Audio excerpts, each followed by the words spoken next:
इसको एकोमोडेट करने में, है ना। एसिमुलेशन और एकोमोडेशन आपने पियाजे की थ्योरी में पढ़े हैं, तो उसी की बात हम यहाँ कर रहे हैं। लाइक शेयर सब्सक्राइब आप कर दीजिएगा अगर आपने ना किया हो, और आपको सेशन पसंद आएगा ही, क्योंकि हम बहुत अच्छे अच्छे क्वेश्चंस, कुछ 34 के करीब क्वेश्चंस हैं जो हम करेंगे।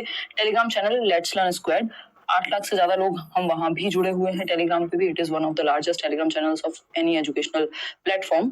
तो इसको आपको वहां पे ज्वाइन कर लेना और पीडीएफ आपको मिल जाएगा वहां, ठीक।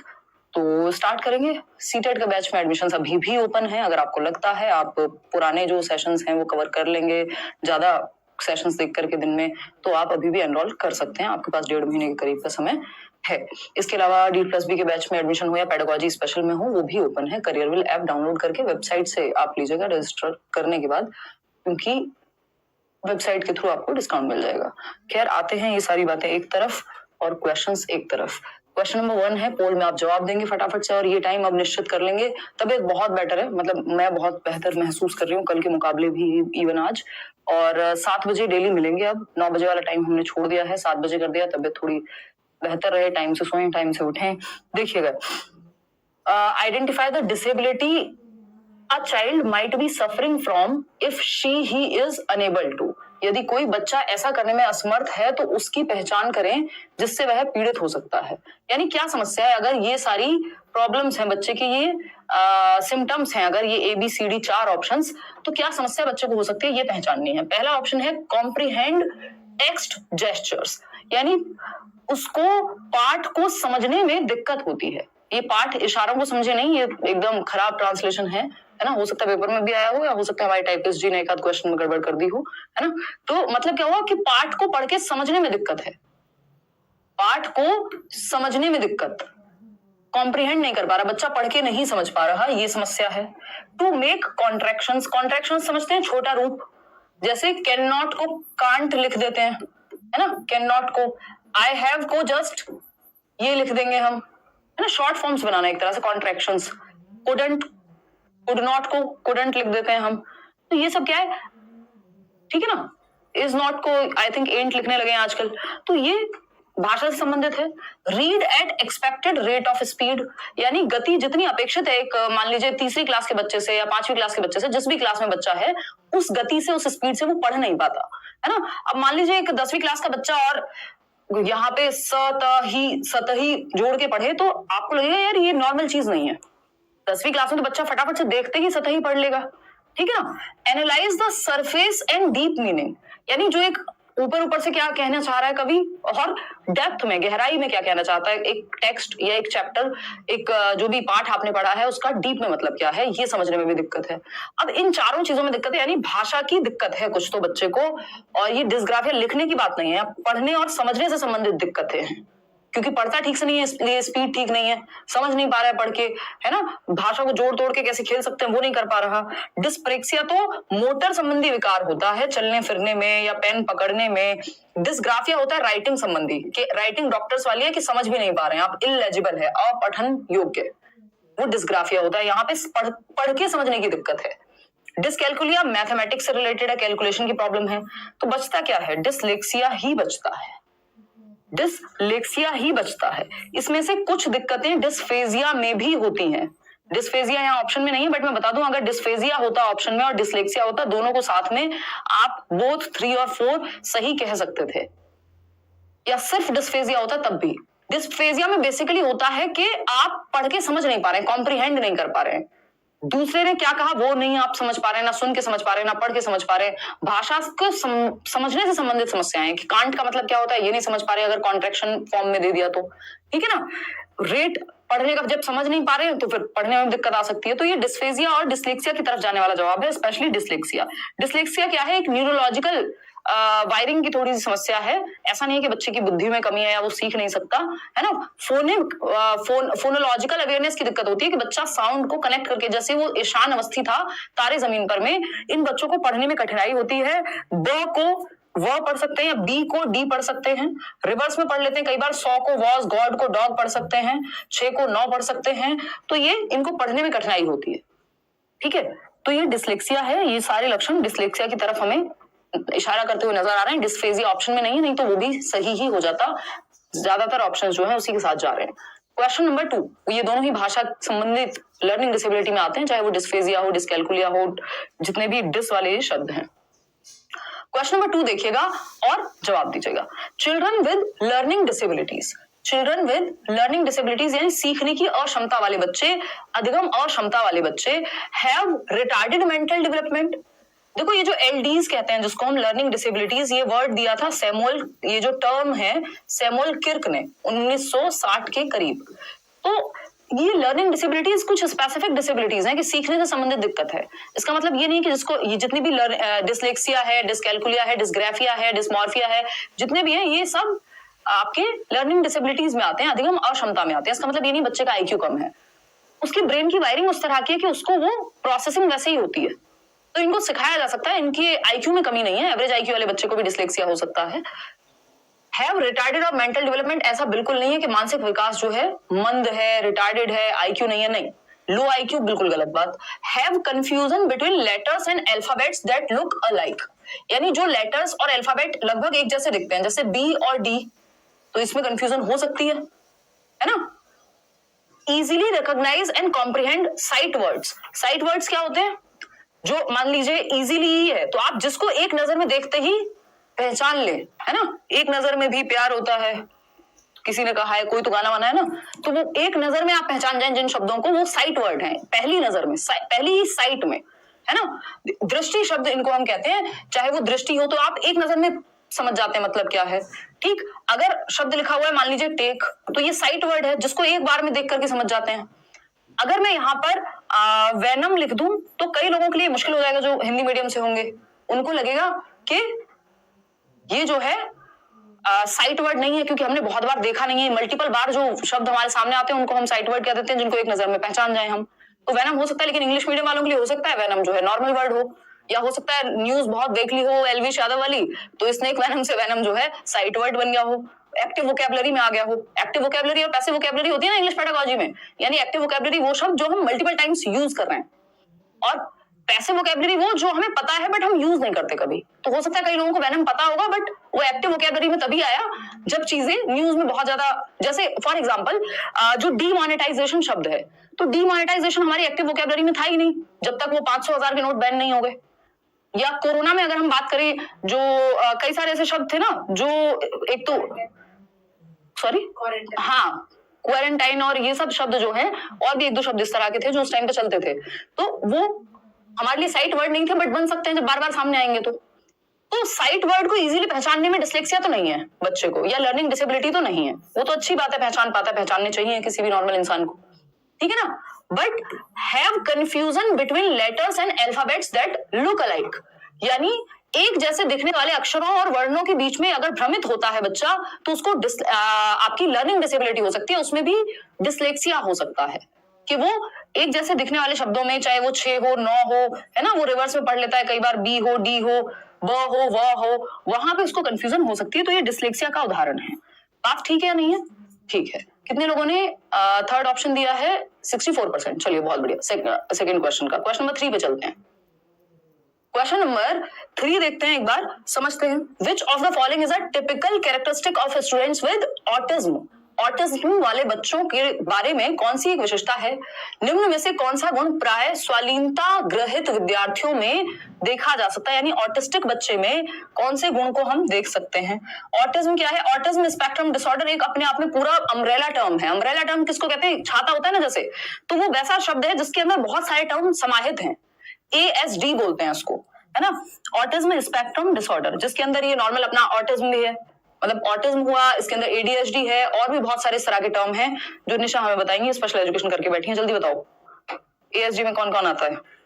इन्होंने पढ़ना लिखना छोड़ दिया, मजे करती हैं आजकल। देखो एक बार, अगर हम बात करें फोन में लगी हुई है, मर्जी नहीं है इनकी अभी, ठीक। तो ASD में बहुत सारे टर्म्स आते हैं, चाहे वो ADHD हो, चाहे वो ऑटिज्म हो, और भी इस तरह के कई सारे शब्द हैं जो मैं अभी रिकॉल नहीं कर पा रही हूँ, ठीक है जी। तो ये बात क्लियर हो गई। तो ऑटिज्म की कैरेक्टरिस्टिक पहचानने आपको, रेपिटेटिव बिहेवियर, यानी बार बार पुनरावृत्तीय व्यवहार, सेम चीज को रिपीट करेगा बच्चा। इसको हम स्टीरियोटिपिकल बिहेवियर भी कह सकते हैं, और यही बात एकदम सही भी है, क्योंकि ऑटिस्टिक बच्चा, माय नेम इज खान वाले शाहरुख खान को याद कर लीजिए, बार बार वो सेम चीजें कई बार रिपीट करते थे, तो ऑटिस्टिक बच्चा चीजों को रिपीट करता है, स्टीरियोटिपिकल बिहेवियर कहते हैं उसको। स्टीरियोटाइप भी तो बार बार रिपीट करके बनती है ना, जो हम कहते हैं कि जेंडर स्टीरियोटाइप है, यानी रूढ़िबद्धता है। तो रूढ़िबद्ध कब हुई कोई चीज? जब बहुत बार रिपीट हुई। उसी तरह से उससे आप याद रख सकते हैं, पेपर में पूछ लिया जाता है कि स्टीरियोटिपिकल बिहेवियर, रेपिटेटिव लिखा है तो आसान है, स्टीरियोटिपिकल लिखा होगा तो कई लोगों के सर में दर्द हो जाएगा। तो पुनरावृत्तीय व्यवहार, तो ये अच्छे टीचर्स का काम है कि वो आपको ये चीजें बताएं, है ना।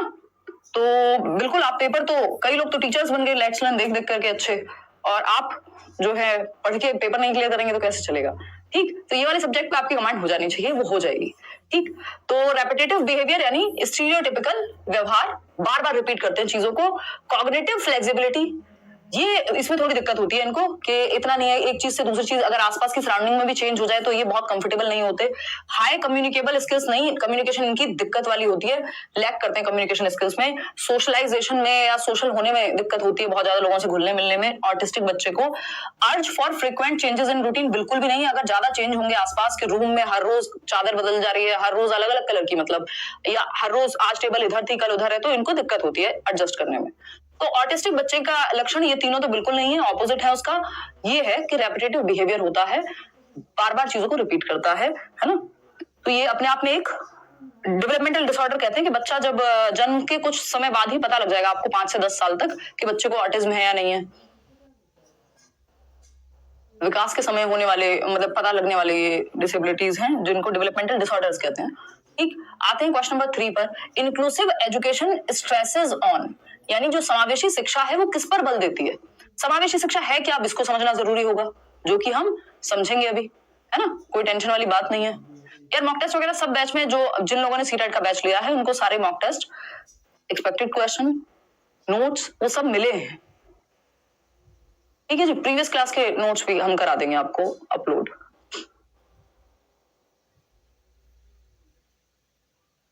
डिस्कस कर लेंगे। प्रांजल, अभी तो बहुत समय है हमारे पास, अगर आप अब से भी सिर्फ यूट्यूब की क्लास भी अच्छे से अटेंड कर रहे हैं तो काफी हेल्प आपको मिल जाएगी सीटेट में। 53% लोग ए ऑप्शन कह रहे हैं। देखते हैं एक बार, इंक्लूसिव एजुकेशन यानी समावेशी शिक्षा किस पर बल देती है, किस पे जोर देती है। समावेशी शिक्षा है क्या कि हर तरह का बच्चा सीख पाए। फर्स्ट ऑप्शन कह रहे हैं 59% लोग। Enhancing the potential of each student, बिल्कुल हर बच्चे के अंदर की क्षमता को बढ़ाने पर, कि जो पोटेंशियल है वो निखर के आए। अगर कोई बच्चा बहुत अच्छा गिटार बजाते हैं तो वो उसमें हम उसको हेल्प कर पाए, स्पोर्ट्स में अच्छा है तो उधर हम हेल्प कर पाए, जो बैरियर्स, जो बाधाएं उसके सामने आ रही हैं उनको दूर कर पाए हम। एक बच्चा है जिसको देखने में दिक्कत है, उसको भी हम सिखा पाए, उसके अंदर भी तो एक पोटेंशियल होगा कुछ छिपा हुआ, तो उसको हम निकाल करके ला पाए। इसलिए हम इसको एजुकेशन फॉर ऑल कहते हैं, सभी के लिए शिक्षा। सभी के लिए शिक्षा का जो सिद्धांत है वो समावेशी शिक्षा फॉलो करती है, और दूसरा इक्विटी बेस्ड होती है। ये इसका जो प्रिंसिपल है समावेशी शिक्षा का यानी इंक्लूसिव एजुकेशन का, वो समता बेस्ड है, इक्विटी बेस्ड है, कि सबको इंक्लूड करें हम नीड के अकॉर्डिंग। इक्वालिटी नहीं, इक्विटी। इक्वालिटी से बेटर है इक्विटी, यहाँ पे हर तरह के बच्चे को समझ पाए आप। इक्वालिटी क्या हो जाएगा, एक बच्चा है जो चल नहीं सकता, व्हील चेयर पे है, और एक बच्चा है जो दौड़ सकता है, बहुत अच्छा धावक है, और दोनों कह दिया जाए दोनों साथ दौड़ो, ये इक्वालिटी हो गई। लेकिन ये मूर्खता हो जाएगी, कई जगह पे इक्वालिटी बेवकूफी नजर आती है। तो इक्विटी जरूरी है वहां पे, कि आपको बच्चे की नीड के अकॉर्डिंग समझनी है चीजें। तो ये पूरी एजुकेशन जो है इंक्लूसिव एजुकेशन इक्विटी बेस्ड होती है, समता बेस्ड होती है, ना कि समानता based. Viewing gaps in learning as deficiencies, बिल्कुल भी नहीं। इंक्लूसिव एजुकेशन गैप्स क्या होते हैं, सीखने में कमी रह गई। मान लो किसी को अभी कोई कह रहा था कोलबर्ग का 6th स्टेज समझा दो, तो ये गैप रह गया है कि उनको वो समझने में दिक्कत है। तो मैं किसी क्लास में डिस्कशन करूंगी, या पुराना वो कोलबर्ग का सेशन देखेंगे, समझ आ जाएगा। ठीक, तो या आगे कभी हम डिस्कशन करेंगे तो समझ आ जाएगा। लेकिन गैप्स का मतलब डेफिशिएंसी नहीं है कि ये कमी ही है, ये व्यक्ति में ही कुछ कमी है कि जो समझ नहीं पाया। गैप्स को डेफिशिएंसी नहीं की तरह नहीं देखती इंक्लूसिव एजुकेशन। गैप्स के लिए तो रेमेडियल क्लासेस होती हैं, हम एक्स्ट्रा क्लासेस लगाते हैं, 70 चीजें करते हैं, तो गैप्स कोई बुरी बात नहीं है। Assessing cognitive skills on the basis of academic performance, बच्चे के दिमाग के स्तर को आप कितना बढ़िया नंबर लेके आ रहे हो इस बात पे आप जज कर रहे हैं, ये भी कहना गलत है। इंक्लूसिव एजुकेशन ये नहीं करती, सबको इंक्लूड करती है, चाहे कोई टॉपर है, गिफ्टेड बच्चा है, चाहे कोई स्पेशल बच्चा है जिसकी स्पेशल नीड है, देखने में दिक्कत है, हर तरह के बच्चे को इंक्लूसिव एजुकेशन, नाम ही है इंक्लूसिव यानी इंक्लूड करना हर बच्चे को, एजुकेशन फॉर ऑल। जैसे मदर नेचर, बारिश होती है सब पे होती है, धूप निकलती है सबके लिए निकलती है, चाहे आप अमीर हैं गरीब हैं, चल सकते हैं नहीं चल सकते हैं, दिखता है नहीं दिखता है, नेचर सबके लिए एक जैसा है, इसलिए मदर नेचर कहते हैं, प्रकृति। उसी तरह से स्कूल में भी हमें हर बच्चे को इंक्लूड करना है, तो एजुकेशन सबके लिए होनी चाहिए, बस थोड़ा सा अडेप्टेशन के साथ। सेटिंग सेम पैरामीटर, सबके लिए सेम पैरामीटर हम नहीं लगा सकते कि एक बच्चा है जो 10 किलोमीटर दौड़ता है या फर्स्ट आता है तो सबको फर्स्ट आना है। अपने हर बच्चे में यूनिक है, हर बच्चा उसके अंदर जो क्षमता छिपी हुई है उसको बाहर निखार के लाना है। ये है बात जो कि फर्स्ट ऑप्शन कहता है। तो ये दो सिद्धांत मैंने कई बातें आपको बताई। एक तो इक्विटी बेस्ड है, एजुकेशन फॉर ऑल है। अगर हम इंक्लूसिव एजुकेशन की बात करें, समावेशी शिक्षा की, तो इंडिविजुअल डिफरेंसेस होते हैं, व्यक्तिगत विभिन्नताएं होती हैं। 1 नंबर का टॉपिक है आपका।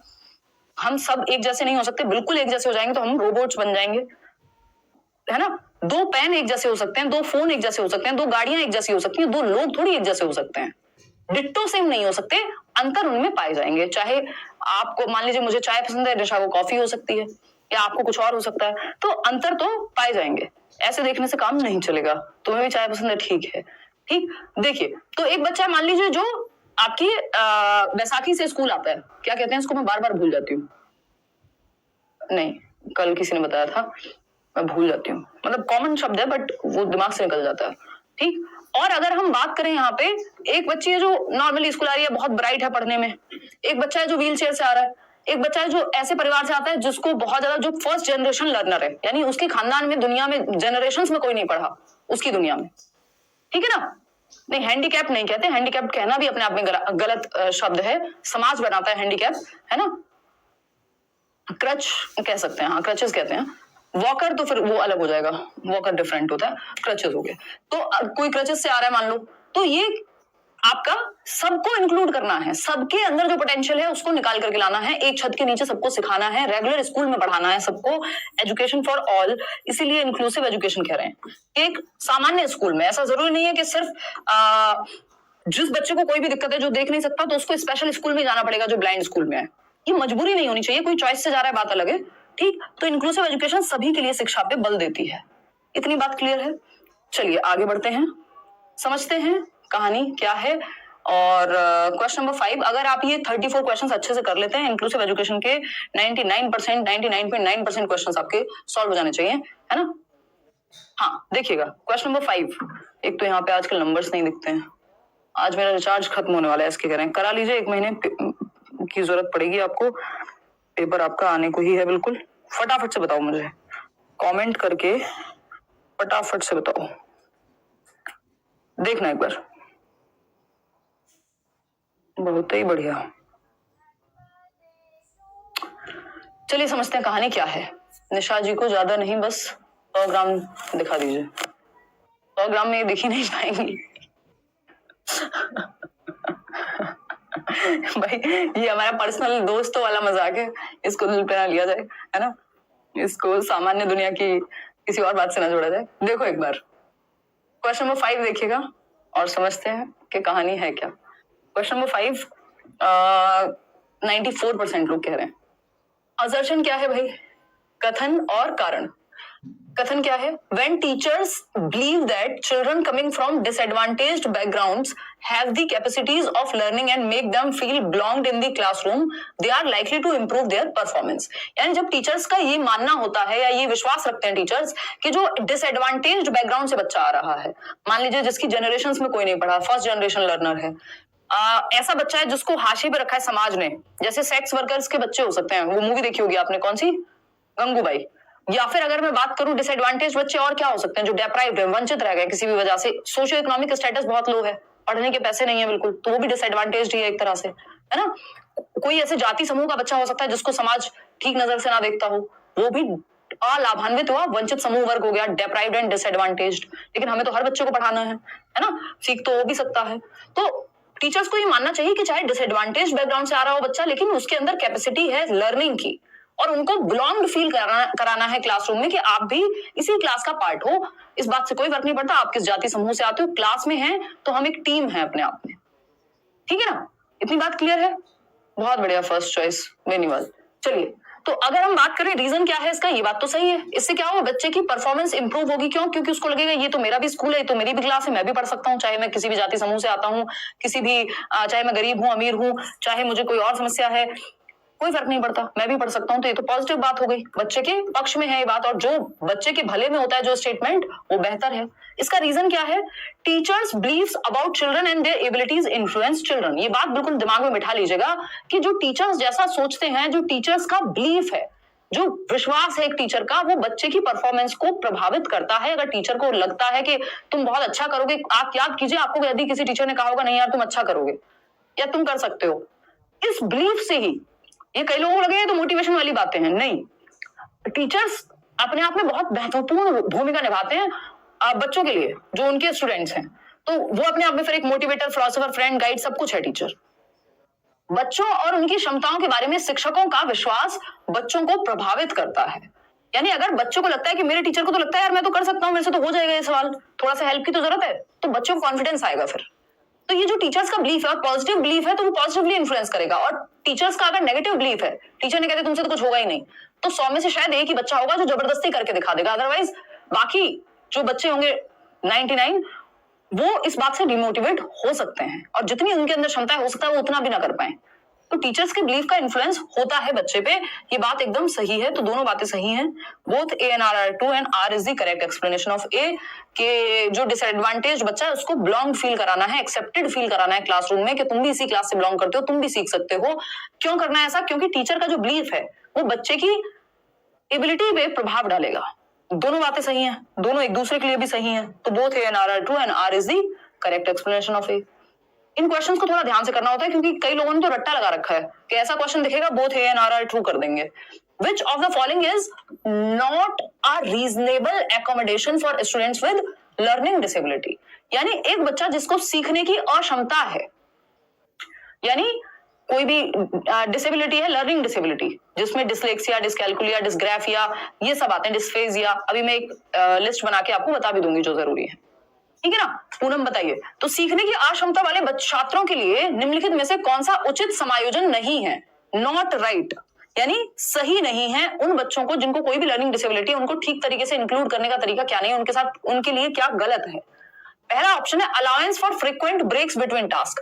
मान लीजिए एक बच्चा है जो ज्यादा ध्यान उसका नहीं लग पाता है ना, एडीएचडी वाला बच्चा हो सकता है यहाँ पे, यानी अधिगम और क्षमता हो सकती है उसको, सॉरी एडीएचडी क्या होगा, अटेंशन डेफिसिट, ज्यादा देर तक ध्यान नहीं टिका पाता।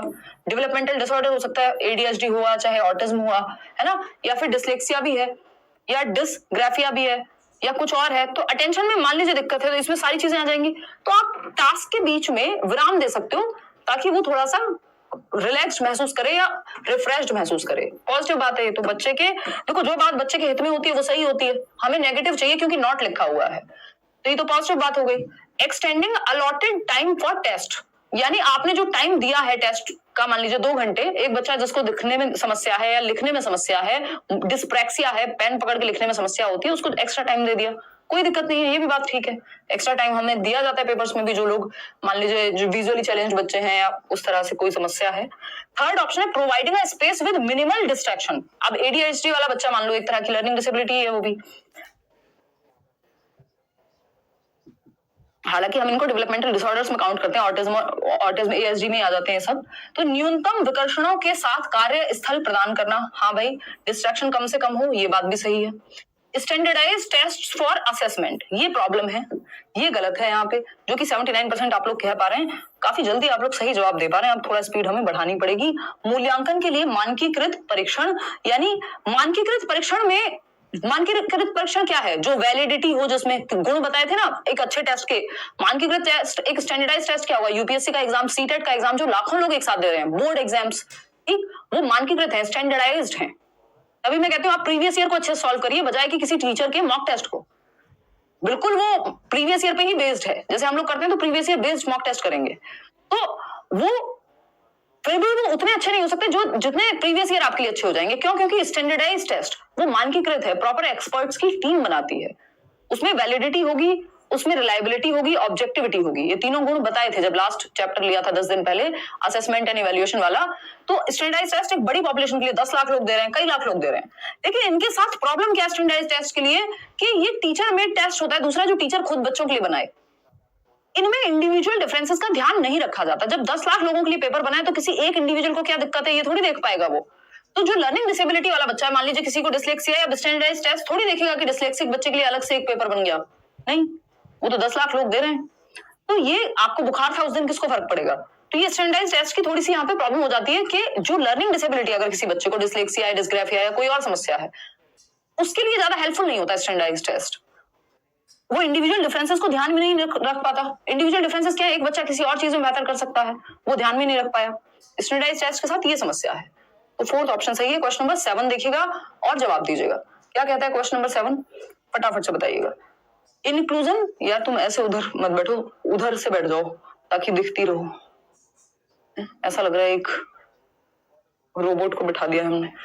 Inclusion as a philosophy and practice is situated in the context of diversity. भाई यूनिटी इन डाइवर्सिटी की बात करते हैं हम। बैच में कल ये टॉपिक कर रहे थे, तब भी आपको बताए थे ये बात कि डाइवर्सिटी यानी विविधता में एकता की बात करता है हमारा संविधान भी, कि हम सब विविध हैं, है ना। अभी किसी ने तो कोई भाषण दिया था, मैं पॉलिटिक्स में बहुत ज्यादा इंटरेस्ट नहीं रखती हूँ, बट एग्जाम्पल्स के लिए तो जो चीज मिल जाए उसको यूज कर लेना चाहिए। मैं करती हूँ एज अ टीचर, ठीक है ना। चाहे वो मूवीज का एग्जाम्पल हो, चाहे वो न्यूज में जो चल रहा हो उसका एग्जाम्पल हो, ठीक। तो किन्हीं एक पार्टी के किसी व्यक्ति ने तो कुछ कहा, अब वो चीज मैटर नहीं करती हमारे लिए, क्योंकि हमारे यहाँ कोई पॉलिटिक्स का डिस्कशन नहीं हो रहा। बट वो डाइवर्सिटी को दर्शाते हुए उन्होंने वो रेसिज्म की तरफ चली गई उनकी बात, कि भाई इंडिया में हर तरह के लोग हैं, इस कलर के भी लोग हैं, इस तरह के भी लोग हैं। तो वो कुल मिला के बात होनी चाहिए थी डाइवर्सिटी की, कि हम अलग अलग विविध लोग हैं। लेकिन वो उस तरह से फिर कई बार स्टेटमेंट ऐसा हो जाता है ना, शब्दों का ही खेल है, तो गड़बड़ हो जाती है या हो सकती है। अब मैं ये नहीं कह रही हूँ कि जो हो गए उस चीज को सही मानना चाहिए, बट कुल मिला के बात ये कि हम विविध लोग हैं।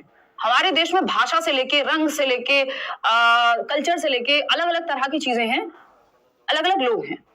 तो विविधता ठीक बात होती है। इंक्लूसिव एजुकेशन में एक क्लासरूम में भी सारे बच्चे ना सेम भाषा बोलेंगे, ना सेम तरह से दिखेंगे, ना सेम तरह के सोशियो इकोनॉमिक स्टेटस से आते होंगे, विविध बच्चे होंगे, ठीक। तो विविधता अच्छी बात है, विविधता को बुरा नहीं मानना है। जब हम विविधता के आधार पर भेदभाव करने लगेंगे तब दिक्कत है। तो diversity which includes linguistic diversity, यानी भाषा के आधार पर भाषाई विविधता है, ठीक बात है। Gender diversity, male female other gender सब हो सकते हैं, सबको जीने का अधिकार है, ठीक बात है। सोशियो कल्चरल डाइवर्सिटी यानी सामाजिक सांस्कृतिक विविधता, कोई कोई और त्योहार, मान लीजिए आप ईद मनाते हैं, मैं दिवाली मना रही हूँ, कोई और पोंगल मना रहा है, कोई और कुछ और मना रहा है, तो ये डाइवर्सिटी हो सकती है। पहनावे में अंतर हो सकता है। एबिलिटी एंड डिसेबिलिटी, यानी कि एक बच्चा है जो मान लीजिए गिफ्टेड है, तो किसी चीज में वो एबल है। एक बच्चा है जिसको कोई दिक्कत है, डिसेबिलिटी, मान लीजिए डिसलेक्सिया है, कुछ और है, तो लेकिन हमें इंक्लूड तो उसको भी करना है। हर तरह का बच्चा पढ़ेगा, तभी तो इंक्लूसिव क्लासरूम कहलाएगा। तो हम कहेंगे fourth option is the right answer. 83% लोग सही जवाब दे पा रहे हैं। हालांकि हमें लेबल नहीं करना होता, ध्यान रखिएगा। यहाँ पे लेबल करने की बात नहीं हुई है कि एबिलिटी और डिसेबिलिटी का मतलब ठप्पा लगाने की बात नहीं हुई है। यहाँ क्वेश्चन के हिसाब से चलना पड़ेगा आपको, नहीं तो आप लेबल नहीं कर सकते बच्चों को कि ये एबल है और ये डिसेबल है। क्वेश्चन नंबर 8, तो पूछा कैसे है उस पर बहुत डिपेंड करेगा पेडागोजी में। Question number 8, which of the following is not an effective pedagogical strategy to cater to students from disadvantaged background, यानी कौन से बच्चे अलाभान्वित समूह के बच्चे, ऐसे बच्चे जो किसी भी आधार पे हाशिए पे रह गए हैं, उनको लाभ नहीं मिल पाया। चाहे वो हमारे देश में ऐसे कास्ट की अगर हम बात करें तो कास्ट हो सकते हैं डिसएडवांटेज, जिनके बेसिस पे फिर उनको आरक्षण हम दे रहे हैं, या महिलाओं के केस में कई जगह पे आरक्षण है, क्योंकि वो उनको डिसएडवांटेज पोजीशन में वो रखा गया। उनको जब आपने या बहुत सारे लोगों ने मान लीजिए एक समय पे लड़कियों को तो पढ़ने नहीं दिया गया, लड़कों को पढ़ने दिया जा रहा है, तो अब वो डिसएडवांटेज वर्ग में आ गई। अब उनको उठाने के लिए, उनके उत्थान के लिए क्या करना पड़ेगा, इक्विटी लानी पड़ेगी, कई बार रिजर्वेशन का यूज करना पड़ेगा, कई बार किसी और टेक्निक का यूज करना पड़ेगा, क्योंकि वो डिसएडवांटेज पोजीशन में है। अब कोई भी किसी भी आधार पे डिसएडवांटेज हो सकता है बच्चा, चाहे वो जाति समूह के आधार पे, भाषा के आधार पे, अगर उस भाषा के लोगों का मजाक उड़ाते हैं लोग तो वो डिसएडवांटेज हो गया, सोशियो इकोनॉमिक स्टेटस के आधार पे। तो कौन सा एक तरीका नहीं है सही जिससे डिसएडवांटेज बैकग्राउंड के बच्चे को इंक्लूड किया जाना चाहिए। Link learning activities with the social and cultural environment of the students, सीखने की गतिविधियों को छात्रों के सामाजिक और सांस्कृतिक वातावरण से जोड़ना, यानी जिस बैकग्राउंड से बच्चा आ रहा है, तो आप दिवाली का भी एग्जांपल लीजिए, क्लास में ईद का भी लीजिए, बाकी त्योहारों का भी लीजिए, है ना, गुरुपूरब का भी लीजिए, जो आपको मन करे, मतलब सभी बच्चों को इंक्लूड करना है, ये बात तो पॉजिटिव है। हमें क्या चाहिए, नॉट वाला जवाब चाहिए, यानी जो गलत है वो सही होगा हमारे लिए, तो हमें तो गलत चाहिए, ये तो सही है, ये तो पॉजिटिव है। Dismiss expression in local language, बच्चे की स्थानीय भाषा में एक्सप्रेस मत करने दो, तो ये तो गलत तरीका है ना, डिसमिस नहीं कर सकते आप। मेक इट, तो ये नेगेटिव लग रहा है, देखेंगे अभी। Make it compulsory for them to take tuitions at home, बच्चों को ट्यूशन लेने के लिए मजबूर कर दो, ये भी गलत ही लग रहा है मुझे, तो मुझे क्या है ही गलत। Expression in local language, local language में एक्सप्रेशन, ये भी नेगेटिव ही बात है। Focus on reproduction of school knowledge as it through repeated practice, बार बार प्रैक्टिस करा के आप जो स्कूल में रटवाया गया है उसी को उगलवाना चाहते हैं, तो तीनों ही बातें गलत हैं। पॉजिटिव क्या है इसमें, फिर से क्वेश्चन पढ़ना पड़ेगा, कहीं तो कुछ गड़बड़ हुई है यहाँ पे। Which of the following is not an effective pedagogical strategy to cater to students from disadvantaged backgrounds? वंचित पृष्ठभूमि के छात्रों के अनुसार शिक्षण के लिए निम्नलिखित में से कौन सी एक प्रभावी शैक्षणिक रणनीति नहीं है? नॉट पूछा है। देख लेते हैं भाई, link learning activities with the social and cultural environment of the students, यही पॉजिटिव है, बाकी सब तो यहाँ नेगेटिव ही लग रहे हैं कि अगर आप बच्चे की लोकल भाषा में उसको नहीं अभिव्यक्ति करने दे रहे हैं, उसको खारिज कर दे रहे हैं, कंपलसरी लगा दे रहे हैं कि ट्यूशन तो लेना ही पड़ेगा, बार बार बस रट्टा लगवा के सिर्फ उगलवाना चाहते हैं चीजें, ये तीनों ही बातें गलत हैं। हमें क्या करना पड़ेगा? ये क्वेश्चन ही गलत है, हमें ये नॉट हटाना पड़ेगा यहाँ से, हमें ये नॉट यहाँ से हटाना पड़ेगा। कौन सी रणनीति है? अगर सवाल ऐसे होगा, हो सकता है पेपर में गलती रही हो या फिर टाइपिंग की गलती रही हो या क्वेश्चन बनाने में गलती हुई हो, तो ये सिर्फ एक ही बात यहाँ पे पॉजिटिव है, बाकी तीनों तो नेगेटिव ही है ना। तो first option is the right answer, बाकी तीनों तो नेगेटिव हैं। तो इस क्वेश्चन को हम चेंज कर देंगे, इसमें से नॉट हटा देंगे क्योंकि ये गलत है। आगे बढ़ेंगे क्वेश्चन नंबर 9 पर और जवाब दीजिएगा आप। क्वेश्चन नंबर 9 क्या कहता है भाई? Students struggling with dash often face difficulties in mathematical concepts and computation, यानी डैश के साथ संघर्ष करने वाले विद्यार्थियों को अक्सर गणितीय अवधारणाओं और गणना में कठिनाइयों का सामना करना पड़ेगा। गणित से संबंधित विकार, डिसेबिलिटी जो मैथमेटिक्स से रिलेटेड हो, कैलकुलेशन से रिलेटेड हो, डिसकैलकुलिया, देख लो मैं ही गलत बता रही हूँ, मैं चेक कर रही थी आप लोगों को, ठीक है ना, यही तो कहते हैं टीचर्स, है ना। तो आप समझ जाया करो, जब भी मैं ये किया करूंगा मैं चेक कर रही थी आपको। देखो एक बार, गुणज वैकल्य कहते हैं इसको, क्यों? क्योंकि गणित से संबंधित, गणना संबंधित विकार, है ना। डिसकैलकुलिया, कैलकुलेशन कहाँ होती है? मैथ्स में होती है, भाषा में थोड़ी कैलकुलेशन होगी, लैंग्वेज में थोड़ी। तो कैलकुलेशन, बच्चे को प्लस माइनस मल्टीप्लिकेशन इन सब में दिक्कत हो सकती है, वो जहां डिवाइड करना है वहां ऐड कर सकता है, कुछ भी कैलकुलेशन संबंधी समस्या हो सकती है, ठीक है जी। डिसलेक्सिया, डिसलेक्सिया तो रीडिंग संबंधित है भाई, पढ़ने से, बी को डी पढ़ना, डॉग को गॉड पढ़ना। डिसग्राफिया, ग्राफ का मतलब होता है ग्राफ कैसे बनाओगे? हाथ से, तो ये राइटिंग से याद रख लिया करो ग्राफ को, डिसग्राफिया को। ऑटिज्म में आपको पता है कम्युनिकेशन में दिक्कत होगी, सोशली घुलने मिलने में दिक्कत होगी, माय नेम इज खान के शाहरुख खान को याद कर लो, है ना। स्टीरियोटिपिकल बिहेवियर होगा, तो ये क्या है? स्टीरियोटिपिकल बिहेवियर मतलब रेपिटेटिव, तो फर्स्ट ऑप्शन यहाँ सही है, डिसकैलकुलिया। क्वेश्चन नंबर 10 देखना एक बार, ये क्या कहता है भाई? अब जितना रिवीजन हो सके, जो भी आपने पढ़ लिया है उसको रिवाइज भी करना है, नए क्वेश्चंस भी करने हैं, पुराने भी जितना हो सके, प्रीवियस ईयर को भी अच्छे से रिवाइज करना है। जिसने अच्छे से प्रीवियस ईयर कर लिया पिछले 3 से 5 साल का, मोर देन एनफ है, इवन 3 साल का भी। आपकी टिप्स भी होना चाहिए, आपके कॉन्सेप्ट क्लियर होने चाहिए, सिर्फ सही और गलत का उत्तर नहीं देना होता। हाँ, जो सही है वही गलत है क्योंकि पूछा ही गलत है, बिल्कुल तरुण तिवारी सही समझे आप, यही अपना स्टाइल है। क्वेश्चन नंबर 10 देखिए, मल्टीपल, बाबू राव का, हाँ, multiple ways of dash are of importance for success, ये बहुत अच्छा क्वेश्चन है, जरूरी है, इसको समझेंगे अभी। Multiple ways of dash are of importance for successful implementation of UDL, यानी यूनिवर्सल डिजाइन फॉर लर्निंग। अब यूडीएल क्या है? स्पेशल, अगर हम बात करें इंक्लूसिव एजुकेशन की, समावेशी शिक्षा की, तो स्पेशल बच्चों को भी और नॉर्मल बच्चों को भी अच्छे से पढ़ाने का एक अप्रोच है, एक डिजाइन है, एक तरीका है। सार्वभौमिक डिजाइन के सफल कार्यान्वयन के लिए क्या महत्वपूर्ण है?